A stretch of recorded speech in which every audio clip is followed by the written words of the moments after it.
Welcome back to Chattering Included, where this is like take 5 of trying to record just the audio, but I keep getting interrupted by a nosy cat trying to investigate the mic and eat my cords. Before we dive directly into the art stuffs that I skimped out on last time, let me introduce my partner in chimes. This week is Wolfram, another duck that I got from a claw machine forever ago. In case anyone's wondering what's up with the weekly duck introduction, no, I am not just flexing my collection. I'm talking to the duck that is on my mic as if it is a person for a more natural flow of conversation, as one-sided as it may be. Okay, hopping into the art stuff since I skimped on it last week, I thumbnailed or concepted this one out about 4 days before actually finding the time to sit down and draw it. Back in September of 2023, I wound up working on a piece that I wanted to hammer out based on the song Burn Your Village. The piece featured a girl with glowing yellow eyes and a deer silhouette, and in my head, she and the deer were the same entity, and that's all well and good, but that piece took me 3 attempts to get something I actually liked by the end. Thankfully, we didn't continue that process with the sister piece here. I was wondering what to do for videos this year since I have that entire New Year's resolution and all, but the last time I started posting frequently, I had a little backlog of things that I had drawn. I decided to start this back up on a whim and didn't have that stockpile this time, so I was wondering what to do and kind of cycling through all the works in my head when I thought of the one with the girl and the deer, and I thought it would be neat to have a series of those style works. So I broke down the other piece in my head into 3 important parts. We had a focus, a setting, and an animal shadow. Seems easy enough. I wanted to deviate as much as possible from the other piece, so I avoided trees and skies in the background, instead opting for this weird-ass stone wall cave thing. One thing no one talks about when doing art... Wow, that might be an exaggeration. One thing that stands out in my head when I'm doing art is the time that it has to go into it. As a viewer, you take in the media that's presented and you're like, moved or whatever you're supposed to feel. People will find all sorts of things to compliment, from color choice to line art, shading, lighting, perspective, and such. But it's rare that I see someone going like, wow, you must have taken hours on this. Which it usually does for bigger, more complex pieces. If you've got an entire scene that's incredibly detailed, it's going to take hours, even with shortcuts and fun new brushes. There's so many cars outside, I think I'm gonna have to just say, like, excuse the noise and plow through the rest of this video, or else I'm never going to finish recording.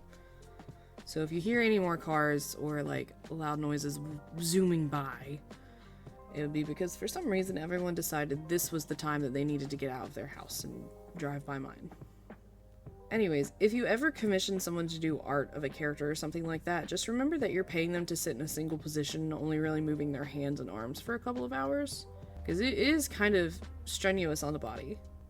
Now, obviously, there are some insanely talented people who can crank out piece after piece in under an hour. Those people are amazing. I am not one of them.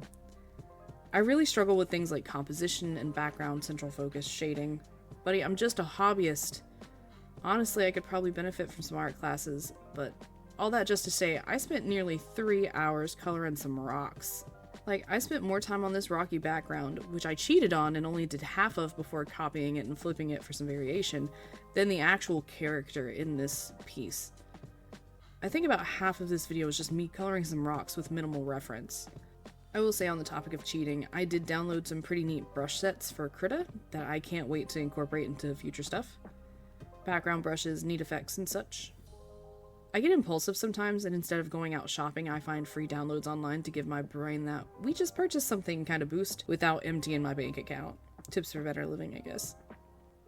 Anyway, something I don't usually do with my drawings is giving them a backstory. I'm more of a fan art kind of person than a create something completely original kind of person. Hell, even this piece is technically based off another piece that was based on a song. But I decided to give it a shot this time as I was drawing, kind of trying to figure out and imagine what her story was. Firstly, given that the animal silhouette I was going for was a bat, obviously I think she'd be a vampire. Given the setting, I think she'd lure her prey back to a cave and take her time feeding on them. Maybe she's pretty old and has like some cash stockpiled somewhere and has renovated the cave deep into the back of the cave into some kind of modern living space. It wouldn't be the first time I've heard of that. Looking at you, Night Hunters series. I don't know what her alignment would be, though. She seems very cocky and self-assured, and I don't know if that necessarily makes her a villain in whatever story she would be part of.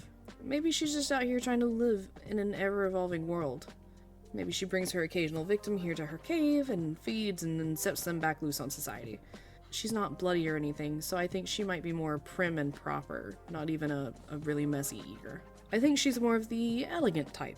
I picture instead of drinking from someone's neck, bleeding them into a wine glass or something. Oh man. Oh, in hindsight, I think I might have been modeling her after Vanapyra from the 1988 animated comedy horror made-for-television movie Scooby-Doo and the Reluctant Werewolf. Oh my god. Okay, new headcanon. In case that you haven't seen it, and in which case I'm pretty sure there's a fair amount of the population that haven't seen this movie, Dracula hosts an annual monster road rally race thing, and all the classic movie monsters have to participate, including the Wolfman, who, for this particular year, has decided to retire to Florida. Obviously, they needed a new werewolf for the race, so they decided to grab this big-ass monster book of monster facts. No, that's wrong. Yes, they grab, I think the monster book of monster facts is from Alvin and the Chipmunks Meets the Wolfman. Oh, it was the Grimness Book of Records. Okay, so they look in this book of records, and it shows who is supposed to replace their former werewolf, which I think is just hilarious. And it pans to Shaggy. So throughout this movie, Shaggy is trying to win a race with the help of Scooby, Scrappy, and, as I quote, Shaggy's adoring yet liberated girlfriend, Googie. All the while, Dracula is trying to keep him from winning so he can make Shaggy stay a werewolf forever. I'm pretty sure the implication for Vanapyra, other than being a parody of Vanna White, who's announcing prizes left and right, is that she's dating or married to Dracula. She's with him, I think. Like, she calls him Drac Honey at least once in the movie, but seeing as their relationship wasn't the main focus, I don't think they put too much effort into establishing much of a relationship. New headcanons for this vampire lady, though. After Dracula's mysterious disappearance, she takes over as the queen of the castle and his realm and has to learn to rule, growing out of her role as a ditzy side character to gain, like, main villainess energy. Why is it always so much easier to impose ideas on pre-existing characters than original ones? I struggled for what I came up with before I realized her dress reminded me of Vanapyra. Well, aside from the collar. Can we also take a moment to complain about the many iterations of Dracula in the Scooby-Doo franchise? Like, there's one from The Reluctant Werewolf who's green and kind of dorky, and then there's Sibella's dad, Dracula, from Scooby-Doo and the Ghoul School, who's purple. He seems pretty okay. Good dad energy. Then there is Dracula from the new Scooby-Doo mysteries in an episode called A Halloween Hassle at Dracula's Castle, where the monsters are tormented by, like, a magician. And he's yellow-ish, or pale peachy white guy tone in some of the screen caps, because of course I had to look it up. I will always harp on continuity to some degree, like the King Neptune in SpongeBob the movie being different from the one in the show. Like, why? You already had a design. Maybe I get if it's like different script writers, different storyboard artists, but come on. You couldn't look back and see you already had that character and change the name or something? Like, there are other vampires than just Dracula. Like, Lord Ruthven? From The Vampire, and Carmilla, just the first two off the top of my head. But for some reason, everyone is absolutely fixated on propelling Dracula. And don't get me wrong, Bram Stoker did a really good job writing Dracula. I genuinely love the book and recently had to buy a new copy. But can we get some other representation out there, please? Backtracking, maybe not too much. Because the only other vampire story that gets the kind of references that Dracula does coming to mind is Twilight. Let's take a moment to imagine what's going to happen when that becomes public domain.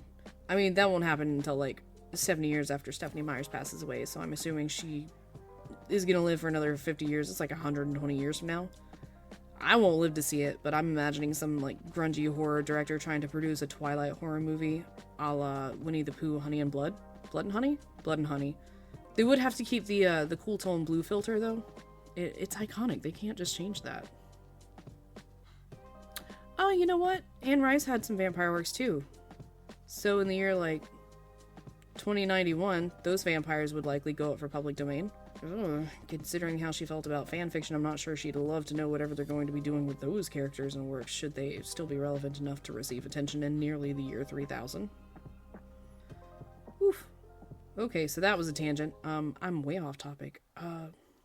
Art things. In 2023, when I was posting and drawing a lot, I made the resolution to draw like one male presenting character a month. I think I might have succeeded in that. I don't remember.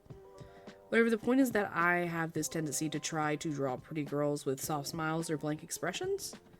I think this year I want to experiment with drawing different emotions.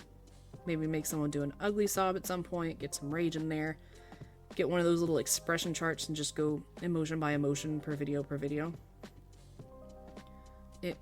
Emotion per video by... No. You know what I mean. I think it would be good for a variation, and variety is just the spice of life.